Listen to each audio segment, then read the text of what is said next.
A very good morning to all my dear friends. I am Prashant Mavani. I hope you all are doing good. The first item that we are going to go through is encouraging young minds. It's about education. We are going to learn so many things. We are going to talk about culture basically, right? That nurturing ecosystem that we need in our country. Now on your screen you have three gentlemen. The first one is Akshay Venkatesh, the second one is Subhas Khoth, and the third one is Manjul Bhargava. Who are they? I will introduce all of them to you in a minute. But before that, let me tell you that why we are discussing this particular item. Because in recent past, one of them got this Fields Medalists Award.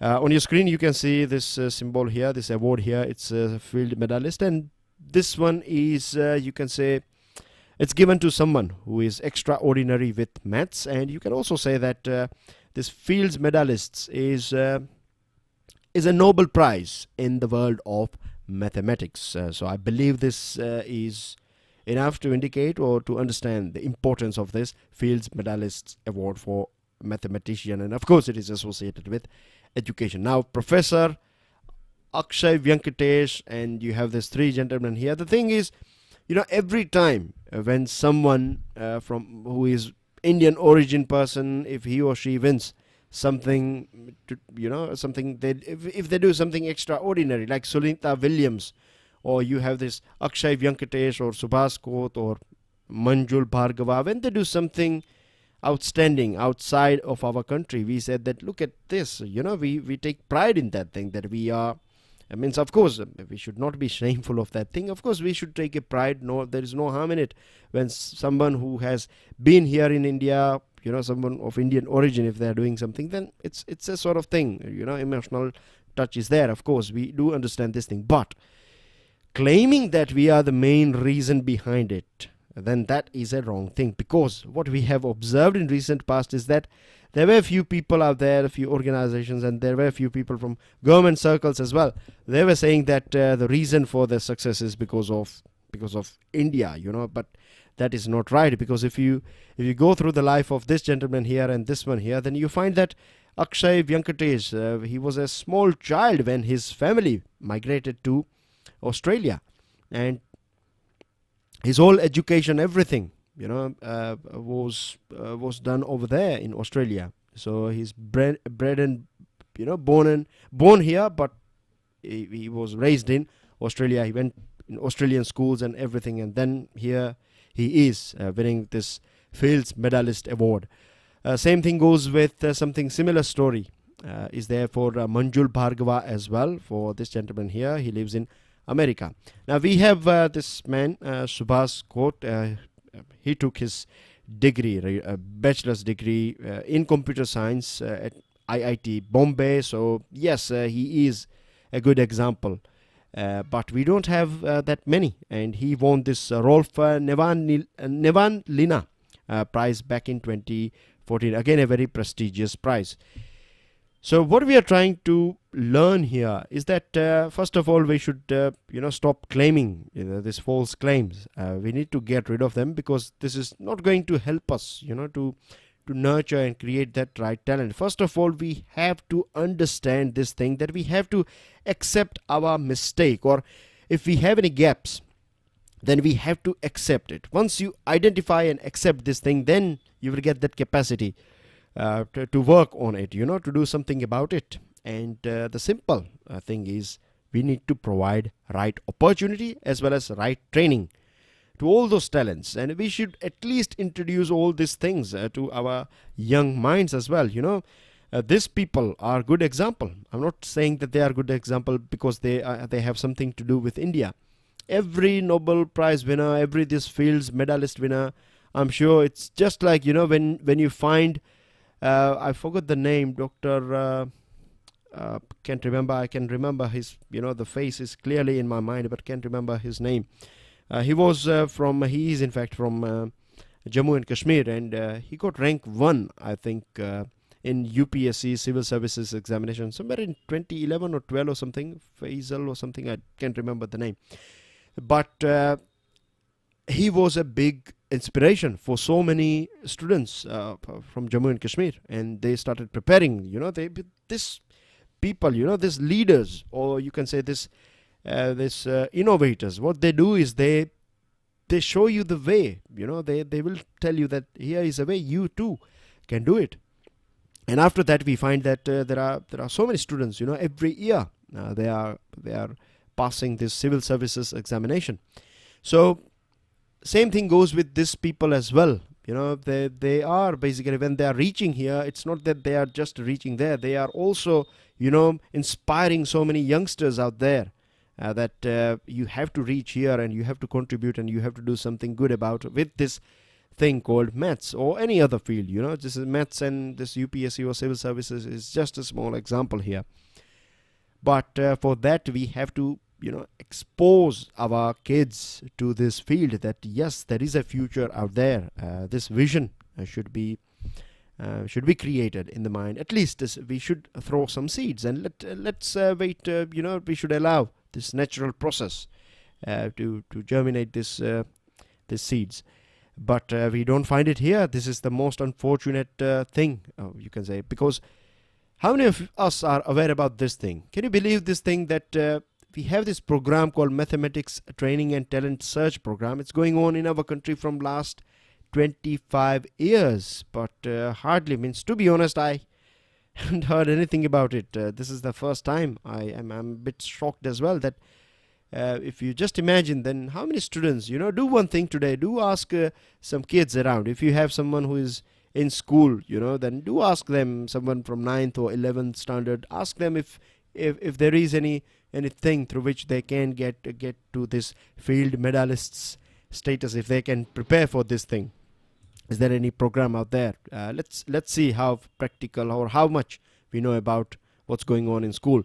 The other thing is, if we go through the figures of schools and higher education, we find that 3.66 crore students are enrolled in higher education. But as far as this training and other things are concerned, training in maths or any other specific field, then we find that we don't have that resources, we don't have that culture. And when we compare ourselves with other countries, that why other countries are doing well, because we have to learn from best practices. Like, say, for example, France, right? France is having, the population is 6.5 crore, but out of that they have some 3,000, 4,000 scientists are there in France. It may look a small number, but it's a big number, trust me.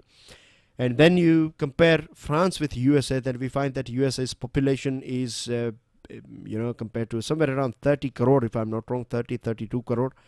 And there they have same number of scientists. USA has more resources compared to France, but then as well, France is doing it's exceptional case, or it's performing very well. And one of the reason is you find some 12 fields medalists are from France, because from the very their school age, they are being exposed to this thing, they are being trained for this thing, they are being provided with this culture. And the big problem that we find here in our country, as far as education is concerned, no one is ready, first of all, to accept failure. And no one is trained as well to accept failure. This is one of the reasons why we find that so many, kids or youngsters, they commit suicide, because they are being told this is a thing that has been, injected in their mind, that if you fail, then you are useless. No, that's not right.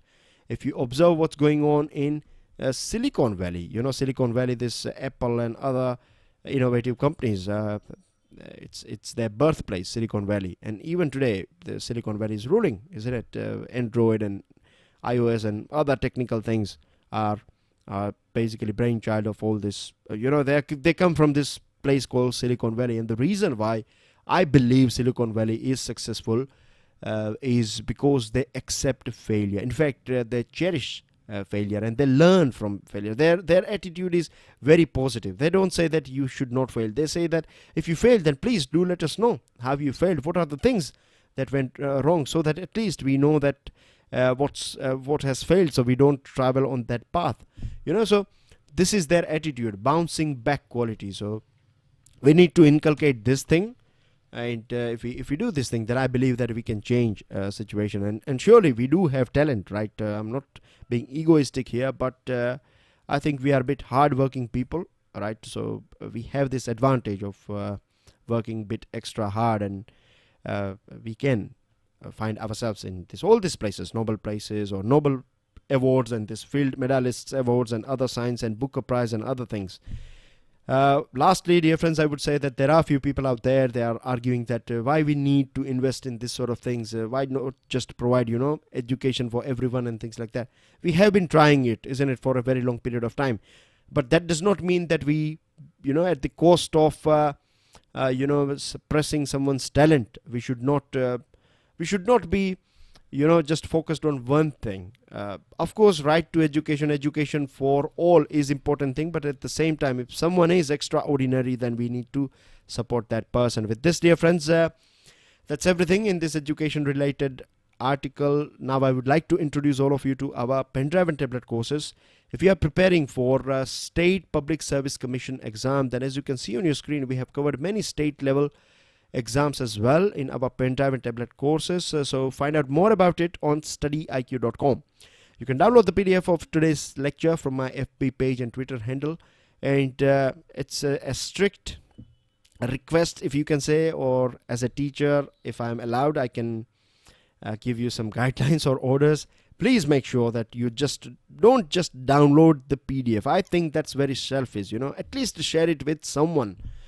You have social networking sites and other things, isn't it? Share it with someone else. This may help someone, so please do it. And I'm sure you do. There are so many students out there. When I say so many, I mean to say that a small percentage of students, they do share it. But the other ones, don't leave it on this small percentage. You too can take this part, and it's very important that you spread it with other students. So, and that will be a big help for me as well. So I hope you will consider it. With this, dear friends, second item that we have, this editorial, it's about foreign portfolio investment, erratic decisions taken by Sebi, and things going on regarding it. But before that, before we jump on to this editorial, let me introduce you, or let's understand the difference between this terminologies FPI and FDI. FPI stands for foreign portfolio investment, and FDI means foreign direct investment. Now, the difference between both these items is that, first of all, FPI is when you are living, say for example, you are an American and now you want to purchase some financial assets in India, right? So you purchase those things from the market, financial assets like stocks and bonds. So when money is coming from USA, because you are in USA, you are investing in India in this financial asset. So this is called foreign portfolio investment. With foreign direct investment, what you are doing is you are buying, you are directly opening something over here, like a factory or something. Or if a factory is already here, then you are investing that money in that factory. Or some other business. Factory is just a small example here. It's not that just with factory, anything. If you have a school here in India, and if you think that you want to invest in, you want to be in this education business, then you invest in the school and things. So there are so many examples. You can invest in bank and things like that. So this is a major difference. Here it is more about stock and financial asset. Here it is about actual business. Now here investors, they are not active managers. They will not take part in a business decision and other things. It will be done by all those people who are running the show. Here, an investor, is directly involved or can be involved. It depends. But here, the investor will be there. And an investor living in Japan, say for example, purchases a warehouse in Jamnagar. So an Indian company can expand its operations. So this is a small example here. I hope things are making sense here. Then you have one more difference, that FPI is for quick returns. It's of course in share market and this financial assets and things like that. So it's if you find that if you have invested 100 rupee and now you are making 150, so you will pull your money back. You will take your profit and your investment. Over here it is a sort of long-term thing. So basic difference between FPI and FDI. Now, this foreign portfolio investors, they are not happy with what's going on in our country, because first of all, the nature of our Indian market, and particularly this regulatory, or the way government, deals with this market and rules and regulation, most of the time it is very erratic. That means, you never know what's going to happen tomorrow. Government will come out with a sort of quick decision, go up and down or do this and that. So this is something that no one will accept, when you are investing. We are talking about FPI. Remember, we are talking about financial assets and other things. So if a big change or something radical has been introduced by government, then it can either, the market can shoot up or it can nosedive. So it depends. This erratic thing is not acceptable for most of the investors, and this is one of the reasons why we don't find that many, a huge amount of money coming in steadily. In recent means there was a time when huge amount of money was coming in, but now we see a little bit of zigzag up and down. Now you have this Asset Managers Roundtable of India, AMRI. Generally speaking, they are not that open.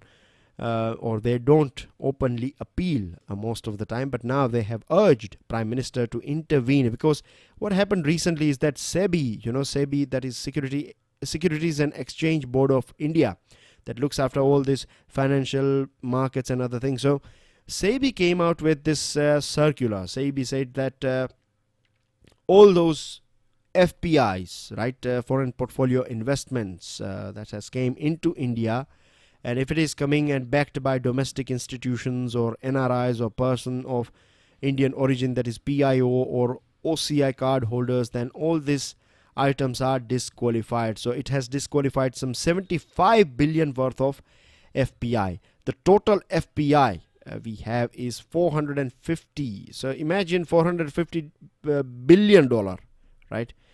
So out of that, if $75 billion is disqualified, though, you can understand that this is a big chunk of share that we are talking about. The other thing is AMRI has also found that India's markets are booming at present, but it will be in for a tight bear hug situation as well. Now, what is tight bear hug situation? Let me throw some light on this thing. Imagine that this is a company here, a company called X, and you have multiple shareholders. Now you have a management as well of this company. So the main job of management is to make sure that these shareholders are happy. How they become happy? They become happy when they are earning, when they are making more money out of it, isn't it? The money that they have invested. If their shares and other things are performing very well, if the company is performing very well, then that's going to cheer them up, isn't it? These investors or these shareholders. Now imagine you have a company called Y. Company Y approaches this management and it is saying that the total worth of this X company, the reality is that its worth is 100 rupees, say for example, in the market, but the Y is ready to purchase it for, say for example, 200 rupees, the whole company. And now management feels that something wrong is going on here, right? They are trying to do something wrong. But they will be in a sort of catch-22 situation, because their main job is to make sure that this earning of this shareholders is maintained. So they will come under this catch-22 situation. So this situation created by this this Y company is called tight bear hug situation, right? We are talking about business. It's something to do with this business world, not normal social. When in social scenario, if you say tight bear hug, that means, or bear hug, that means you are giving someone a very tight cuddle, so this was been expressed by this AMRI that we are in a wrong thing. This security or the way things are going on is not right. It has also, this circular, Sebi has also imposed a blanket ban on certain types of investments. It has not only disqualified, but now there is a ban on NRIs, PIOs, OCI card holders, and if investors, beyond a threshold, if they are coming from this thing, then they are banned, and even served as, even there are few investors, if they have senior managing officials of this NRI or PIO or OCI, then as well they are disqualified. So this is something that is not you can say acceptable. AMRI was not happy with this thing, but Sebi said that this is the most preposterous as well as highly irresponsible statements that are coming from AMRI. But after that, Sebi set up this HR Khan committee, and HR Khan committee said that there is nothing wrong. Of course, we have to be careful with this round tripping. Round tripping means money generated here, black money, will be sent to some other country and it will travel to somewhere else then. So it will take a trip around the world, at various different places. And then finally it will enter back into this country of origin. So it's one of the main thing here for round tripping is, avoid tax as well as money laundering, making your black money into white. So we need to fight against this thing. It's very important. But at the same time, we should not think that all these FPIs are bad. All FPIs are done because of to execute this round tripping. This is something that we need to work on. With this, dear friends, another article that we have is this one. It's about dear comrade Gautamji, a letter that is in discussion here, and it's basically about this few social activists. They were arrested by the government in Pune, and here it's talking about Gautamji. But the main thing that I would like to introduce here, the one thing that you can take home is this one: Unlawful Activities Prevention Act, UAPA. UAPA is a draconian law because once you are arrested under this, if you are charged under this UAPA, preliminary inquiry or FIR says that you have done something that falls under this UAPA, then means you are going behind the bar for a bit of long time. You won't get bail under it, and this is something that is very draconian because it has been used many a times for political vendetta as well. So that's the thing that I believe is important. Apart from that, it's nothing that important in that article. This one is a pure political article, so you can drop it as far as your examination are concerned. You don't have to go through it. I'll take you through another article. It is about the center holes. It's about Sweden. Now, Sweden is a country that you can see on your screen here, right? It's a Scandinavian country, part of this Nordic group as well. The capital is Stockholm, of course. You can see that Bothnia is here. Then you have this Baltic Sea is here, right? It's sharing its border with Norway and Finland and other countries, and not far from Denmark. One more thing that I would like to add here, that Sweden and all these Scandinavian countries are considered one of the best in the world because of their living standard and things like that. Geographically, it's a bit tough to live over there because you face 6 months, you are under darkness, and 6 months you are in light, particularly the most northern portion of this region here. Because of the shape of our earth and geography, but I'm sure you know the reason behind it, so I'm not going into the detail of all those things. If you don't know, then refer to your 6th or 7th standards geography and NCERT books, and you will come to know why this sort of things do take place here. 6 months night and daylight, after 6 months for 6 months you have day, and 6 months you have night time. So it may sound weird if you are not aware about this science. So anyways, this editorial is talking about this anti-immigrant mood of feeling, or this wave that we find in Nordic nations. It's not just Nordic nations, it's in different parts of Europe as well. We find what happened in Germany, in France. Then there was a sort of election in Netherlands as well, if I'm not wrong, and things are not that happy. This whole Brexit was based on this idea, and not allowing immigrants and other things. So there are other countries as well. So basically what we observe here is a continent that was famous for its prosperity, for its liberty, freedom and all these things. But now we find that this hate wave, is brewing over there. And there are some neo-Nazi movement parties. They are steadily, increasing. They are steadily rising in power. Their vote share is increasing as well. So it's going to be a bit sad for Europe and for the world as well, because the Syrian crisis, since then, it all started. We talked about the Schengen Agreement a couple of days ago, and under the Schengen Agreement, many refugees were distributed by various different countries. Germany, say for example, I'm giving you hypothetical numbers here. So if you have 1,000 refugees, then Germany will say that I will take 50. Sweden will say I will take 500 or 10 or 20, whatever, depending on their capacity. So this was the thing. This much acceptability was there, but now it's a bit sad here that this sort of political parties are strengthening, and we are going to have 2019. We are going to see European Union election for this member of European Parliament. So let's hope that we don't see this sort of hatred at that point of time. Moving on to another item, it is about so far we have gone through this one, this one, this one, and this one. We can drop this one and give you a gist of this interview of Mahinda Rajapaksa. He was in fact president of Sri Lanka. He is going to be here and he's ready. He said that he's ready to have a fresh start with India because there was some misunderstanding back in 2015, but now he's ready to, you can say that we can have a fresh start. He talked about this Hambantota as well. We have talked about Hambantota many a time. So for new students, very briefly, I would say that this is a port of Sri Lanka.